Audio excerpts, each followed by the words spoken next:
दिन खत्म होते होते ज्यादातर मतदाता अपना वोट डाल चुके हैं। कुछ अपने घर पर नहीं थे या बीमार थे।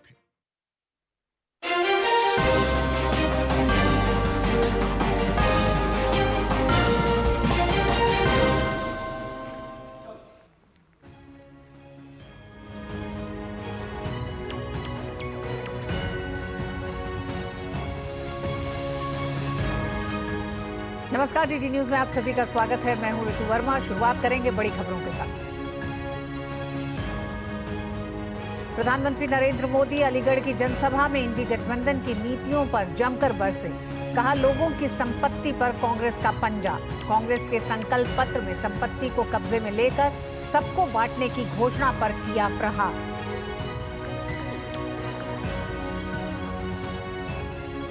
लोकसभा के दूसरे और बाकी के चरणों के लिए प्रचार चरम पर। गृह मंत्री अमित शाह ने छत्तीसगढ़ के कांकेर में जनसभा को किया संबोधित। भाजपा अध्यक्ष जेपी नड्डा ने गेली में कांग्रेस को बताया सनातन और राम का विरोधी। कांग्रेस महासचिव केसी वेणुगोपाल ने कहा, पीएम को भेजा जाएगा पार्टी का घोषणा पत्र। उनके वक्तव्य को बताया गलत। तिरुवनंतपुरम में शशि थरूर ने प्रचार कर लोगों से मांगा समर्थन। समाजवादी पार्टी ने एक और सूची की जारी। कन्नौज की सीट से अखिलेश ने अपने परिवार से तेज प्रताप को प्रत्याशी बनाया। कर्नाटक में नेहा हिरेमठ की दर्दनाक हत्या के मामले में रोष व्याप्त। भाजपा ने घटना के विरोध में कर्नाटक में जगह जगह किया विरोध। मृतक के पिता और कांग्रेस पार्षद निरंजन हिरेमठ ने अपने ही सरकार की कार्यशैली पर उठाए सवाल।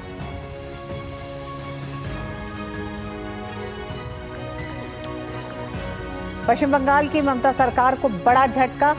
23,000 से अधिक शिक्षकों की भर्ती को कोलकाता हाईकोर्ट ने किया रद्द। सभी शिक्षकों को 4 हफ्तों में वेतन वापस करने का निर्देश।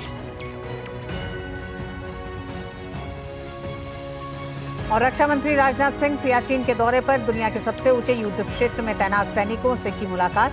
कहा, दिवाली का पहला दिया, होली का पहला रंग भारत के रक्षकों के नाम होना चाहिए।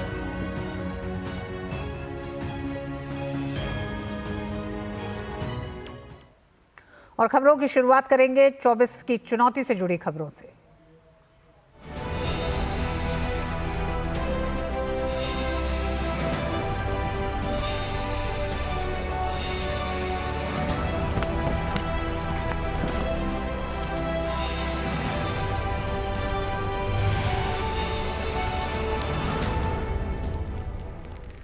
प्रधानमंत्री ने उत्तर प्रदेश के अलीगढ़ में चुनावी रैली की। उन्होंने कहा कि INDIA गठबंधन वाले निराशा में डूबे हैं। सत्ता और परिवार के लालच में वो देश का भविष्य नहीं देख पा रहे हैं। वहीं उन्होंने कहा कि कांग्रेस लोगों की संपत्ति पर नजर गड़ाए हुए है। वो FD मकान और यहां तक कि माताओं बहनों के मंगलसूत्र को भी छीन कर बांटने की नीति बनाने की राह पर है। कांग्रेस के लोग कहेंगे कि आपके पास गांव में एक घर तो पहले से ही है। ये माओवादी सोच है, ये कम्युनिस्टों की सोच है। ऐसा करके कितने ही देशों को वो पहले बर्बाद कर चुके हैं। अब यही नीति ये कांग्रेस पार्टी और इंडिया अलायंस भारत में लागू करना चाहती है। आपकी मेहनत की कमाई, आपकी संपत्ति पर कांग्रेस अपना पंजा मारना चाहती है। आपका स्त्री धन लूटना चाहती है। माताओं बहनों का मंगलसूत्र अब सलामत नहीं रहेगा, ये कांग्रेस ने कहा है। इन परिवारवादी लोगों ने देश के लोगों को लूटकर अपना इतना साम्राज्य बना लिया है। आज तक इन्होंने अपनी अकूट संपत्ति से देश के किसी गरीब को कुछ नहीं दिया। अब इनकी नजर देश के लोगों की संपत्ति पर पड़ गई है।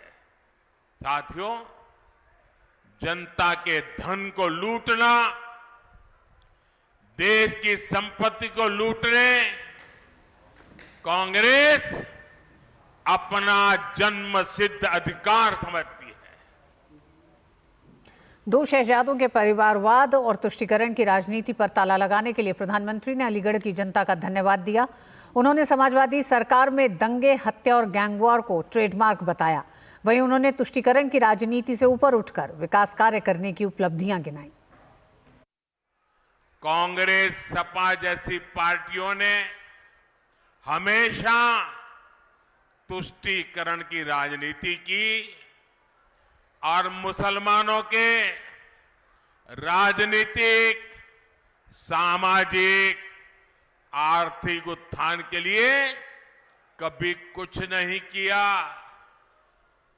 और जब मैं पसमानदा मुसलमानों की मुसीबत की चर्चा करता हूं तो इनके बाल खड़े हो जाते हैं, क्योंकि ये ऊपर के लोगों ने मलाई खाई है और ये पसमानदा मुसलमानों को भी उसी हालत में जीने के लिए इन लोगों ने मजबूर कर दिया है। साथियों, इसी क्षेत्र में 3 तलाक से पीड़ित कितनी ही बेटियों का जीवन तबाह हो गया था। और सिर्फ बेटियों का नहीं, और 3 तलाक के कारण मुसीबत में आई उस बेटी, उसके पिता, भाई, परिवार सब परेशान हो जाते थे। उधर भाजपा के वरिष्ठ नेता अमित शाह ने छत्तीसगढ़ के कांकेर में एक चुनावी जनसभा को संबोधित किया। इस मौके पर उन्होंने कांग्रेस और इंडी गठबंधन पर निशाना साधा। साथ ही साथ उन्होंने कहा कि कांग्रेस पार्टी को सिर्फ इसलिए मिर्ची लग रही है क्योंकि पीएम मोदी ने कांग्रेस के घोषणा पत्र का जिक्र किया, जिसमें लिखा गया है कि सभी की संपत्ति का सर्वेक्षण किया जाएगा। अभी अभी कांग्रेस पार्टी को मिर्ची लगी है। मोदी जी ने उनके घोषणा पत्र में से सबकी संपत्ति का सर्वे करने का कहा है। मोदी जी ने कल कहा, क्यों करना है इस सर्वे को? कांग्रेस पार्टी पूरी नरेंद्र मोदी पर सवाल उठा रही है। मैं आज कांग्रेस पार्टी को पूछना चाहता हूं, आपके घोषणा पत्र में सर्वे की बात है या नहीं है? राहुल बाबा देश के नाम में स्पष्ट करे। और मनमोहन सिंह, आपके प्रधानमंत्री ने कहा था संसाधन पर पहला अधिकार माइनॉरिटी का है, आदिवासी दलित का नहीं है, आदिवासी दलित का नहीं है। उत्तर प्रदेश के मुख्यमंत्री योगी आदित्यनाथ ने फतेहपुर सीकरी में एक जनसभा को संबोधित किया। इस मौके पर उन्होंने मोदी सरकार में हो रहे विकास कार्यों के बारे में बात की। उनका कहना था कि अयोध्या और काशी ने अपने लक्ष्यों को प्राप्त कर लिया है और अब ब्रजभूमि की बारी है। ब्रजभूमि का भी अब नंबर आने वाला है।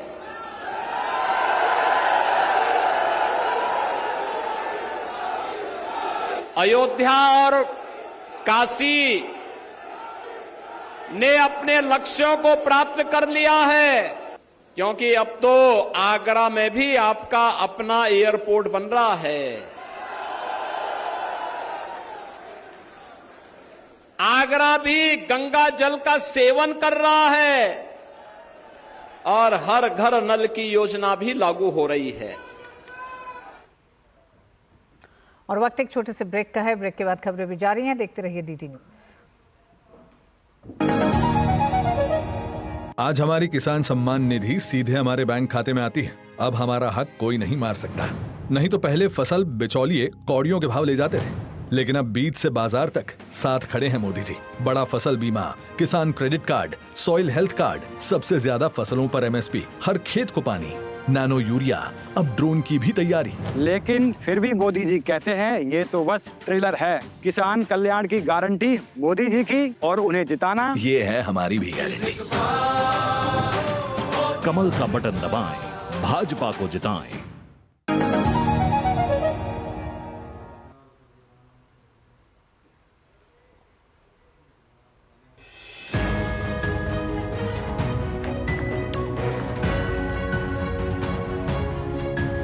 और ब्रेक के बाद एक बार फिर आप सभी का स्वागत है। भारतीय जनता पार्टी के अब की बार 400 पार के नारे और पीएम नरेंद्र मोदी की गारंटी के बीच कांग्रेस अध्यक्ष मल्लिकार्जुन खड़गे दावा करते हैं कि लोगों में सरकार के खिलाफ नाराजगी है। पीएम मोदी पर निशाना साधते हुए कांग्रेस अध्यक्ष ने कहा कि अगर उनके पास अपने कोई ठोस मुद्दे हैं, कोई ठोस काम है तो वो बता सकते हैं, जैसे हमने मनरेगा, खाद्य सुरक्षा के बारे में बताया है। जिसके पास बोलने के लिए कुछ मुद्दे नहीं हैं तो ऐसी चीज़ें लाते हैं। अगर उनके पास उनके ठोस मुद्दे हैं, ठोस काम हैं, वो बता सकते हैं। जैसा कि हमने नरेगा का बताते हैं, फूड सिक्योरिटी का बताते हैं, कंपलसरी एजुकेशन का बताते हैं, आरटीए का बताते हैं और रूरल हेल्थ मिशन का बताते हैं। ये हमने किया है, हम बता वैसा काम उन्होंने कहने दो जो जनता के भलाई के लिए और सबके लिए है।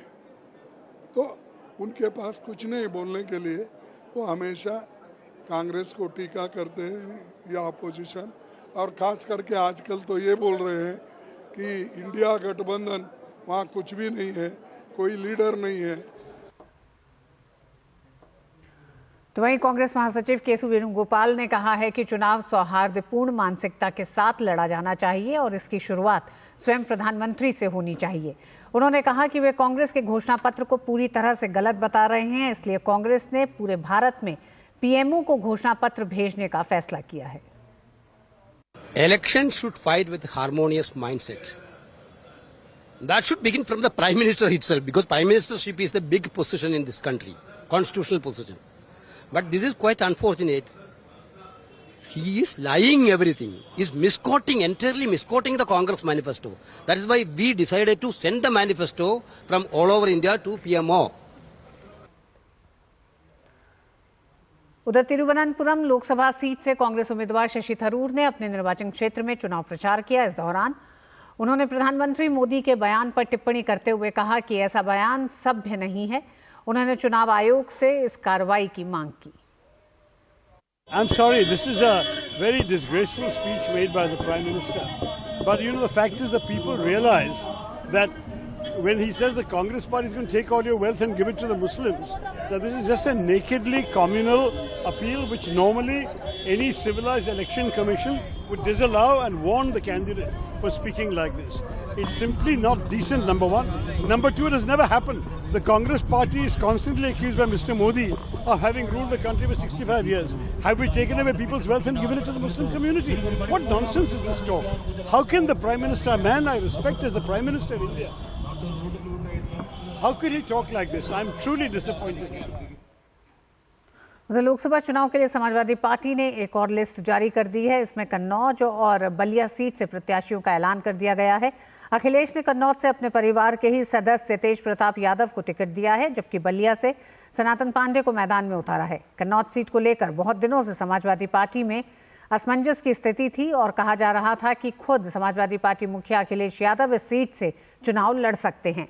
हालांकि अब साफ हो गया है कि अखिलेश फिलहाल लोकसभा चुनाव नहीं लड़ेंगे।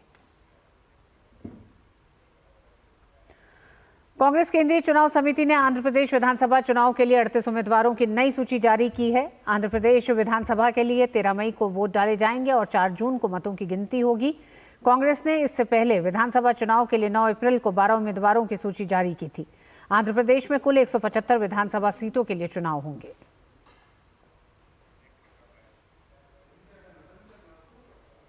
और वक्त एक छोटे से ब्रेक का है।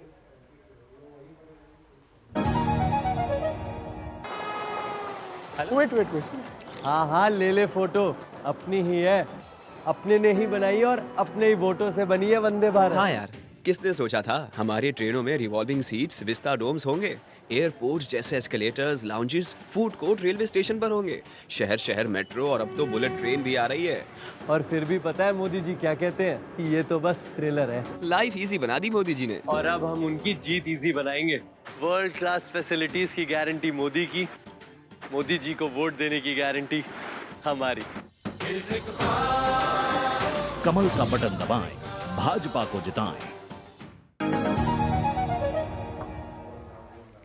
उधर बिहार में लोकसभा चुनाव के दूसरे चरण में जिन इलाकों में वोटिंग होनी है उसमें सबसे महत्वपूर्ण क्षेत्र सीमांचल का है और सीमांचल का सबसे चर्चित सीट है पूर्णिया। पूर्णिया लोकसभा सीट में पूर्णिया और कटिहार जिले के कुछ इलाके शामिल हैं। पूर्णिया से एनडीए ने एक बार फिर संतोष कुशवाहा पर भरोसा जताया है। वहीं आरजेडी ने बीमा भारती को अपना उम्मीदवार बनाया है।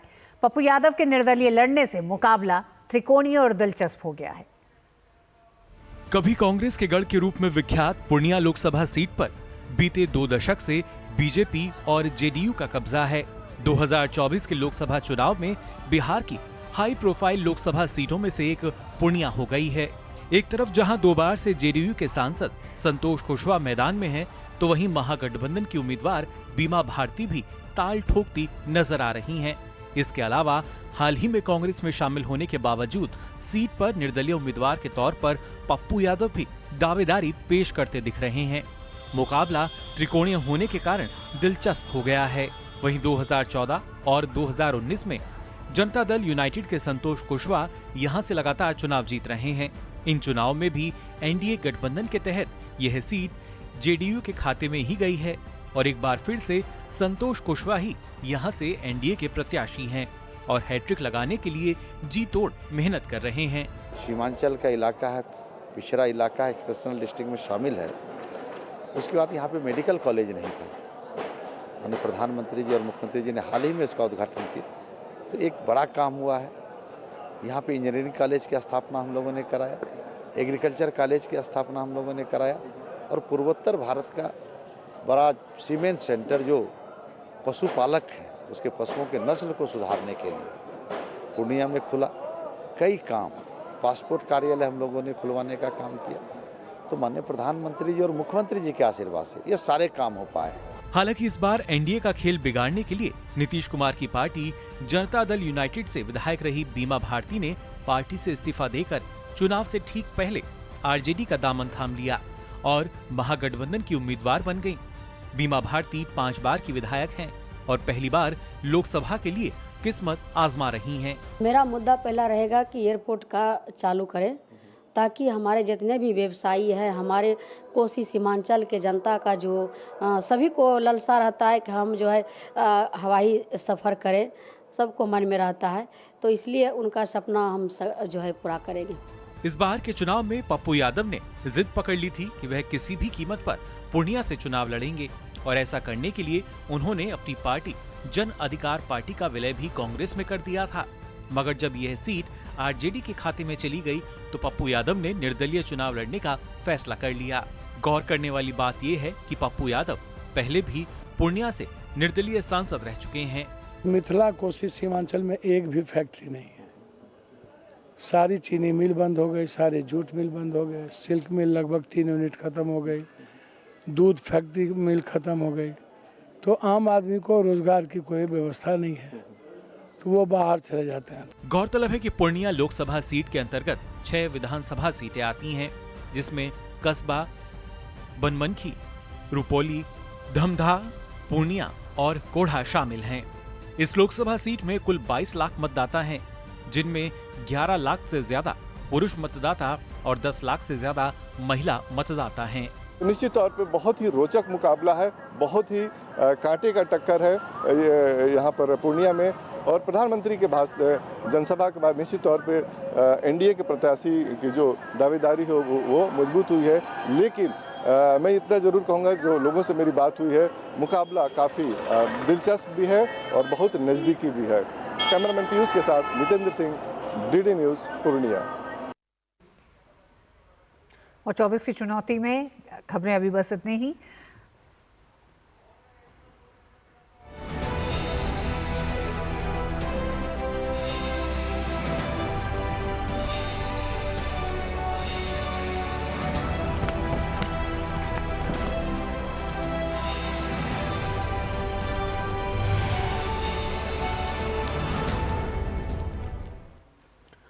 और अब बात मौसम की। देश के कुछ हिस्सों में सामान्य से अधिक तापमान और लू के पूर्वानुमान के मद्देनजर चुनाव आयोग ने विभिन्न साझेदारों के साथ बैठक की। इस बैठक में बदलते तापमान से होने वाले जोखिम को कम करने के उपायों पर चर्चा की गई।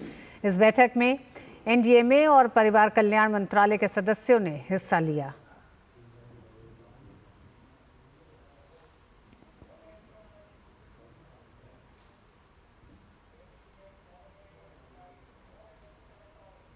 भारत मौसम विज्ञान विभाग इलेक्शन कमीशन ऑफ इंडिया के साथ लगातार टच में है और हम सीजनल फोरकास्ट से शुरू करते हुए monthly forecast, week wise forecast और एवरीडे फोरकास्ट हम इशू कर रहे हैं। पब्लिक तो इशू हो रहा है, इसके साथ साथ इलेक्शन कमीशन ऑफ इंडिया को भी ये इशू हो रहा है नेशनल लेवल पर और स्टेट लेवल पर भी।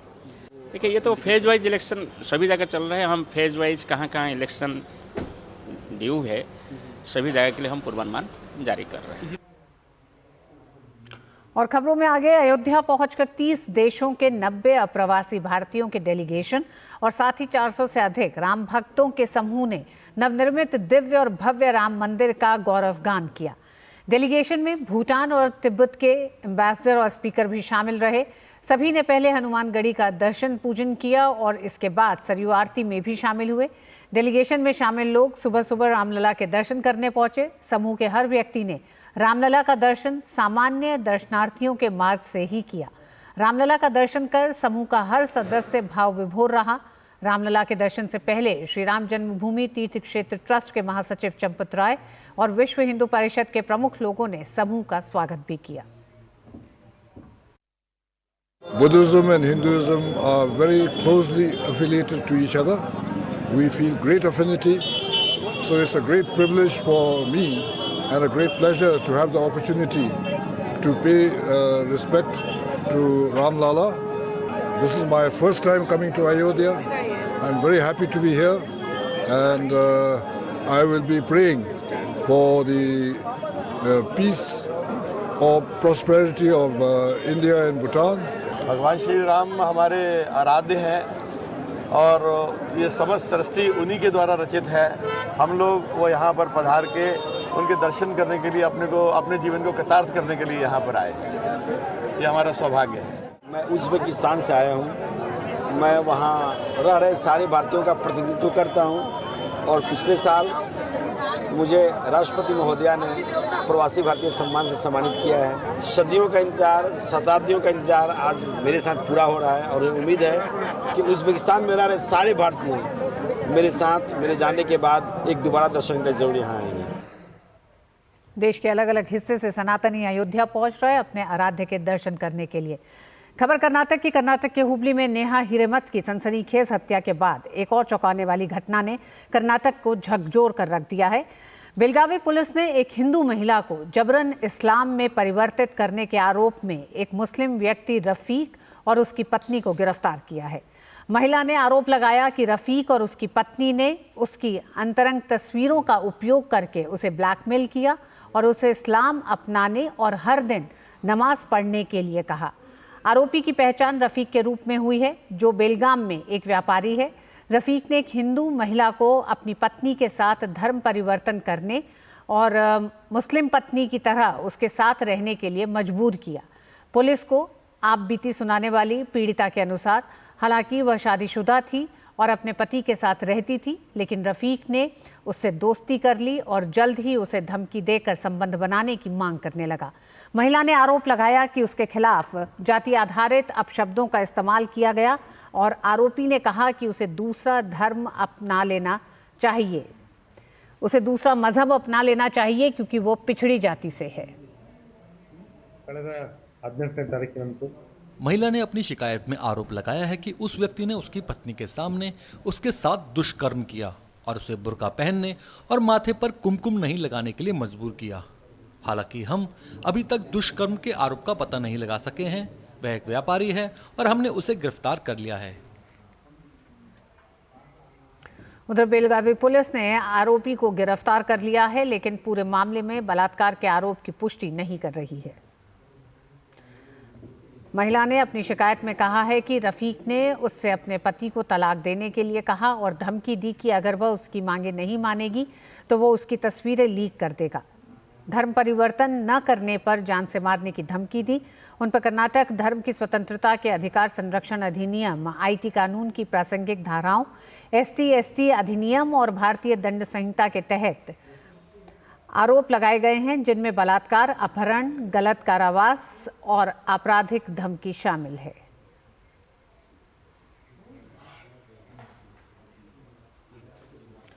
और इस पूरे मामले पे पीड़िता का क्या कहना है, आइए वो भी सुनते हैं। जब मैं एक किराना दुकान पर काम कर रही थी तो वो मेरा पीछा करता था। वो मिलनसार था। फिर उसने मुझे अपनी पत्नी से मिलवाया और बाद में वो मुझसे अपने साथ चलने के लिए कहने लगा। उसकी पत्नी ने भी इसमें मदद की और उसने रफ़ीक को मुझसे बात करने और उसके साथ बाहर जाने और ज़बरदस्ती संबंध बनाने के लिए प्रोत्साहित किया। मुझे अज्ञात स्थान पर हिरासत में लिया गया और नमाज पढ़ने के लिए कहा गया। उन्होंने मेरा मंगलसूत्र उतरवा दिया और बिंदी पहनना भी बंद करने को कहा। फिर उसने मेरी अंतरंग तस्वीरें ले ली जिनका इस्तेमाल वो ब्लैकमेल करने के लिए करता था और मांग करता था कि मैं धर्म परिवर्तन कर उनकी तरह रहने लगूं। तो ये कर्नाटक के ही बेलगावी से एक और मामला सामने आया है जहां जोर जबरदस्ती और धमका के एक हिंदू महिला का धर्म परिवर्तन कराने की एक मुसलमान लड़के ने कोशिश की। वक्त एक छोटे से ब्रेक का है। बुलेटिन में बस इतना ही। डीडी न्यूज़ पे खबरें जारी रहेंगी। मुझे दीजिए अनुमति। नमस्कार।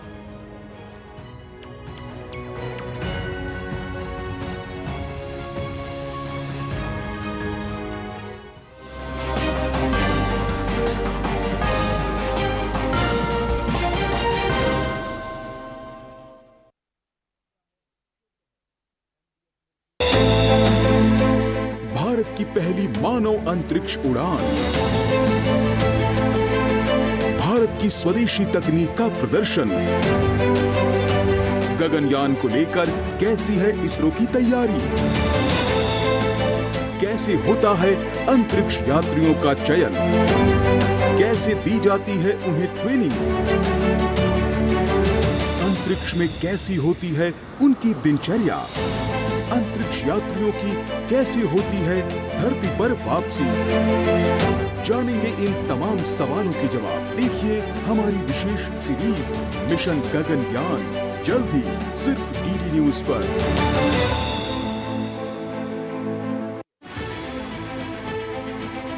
सियासी बिसात पर राजनीति का गुणाभार, गठबंधन की सियासत।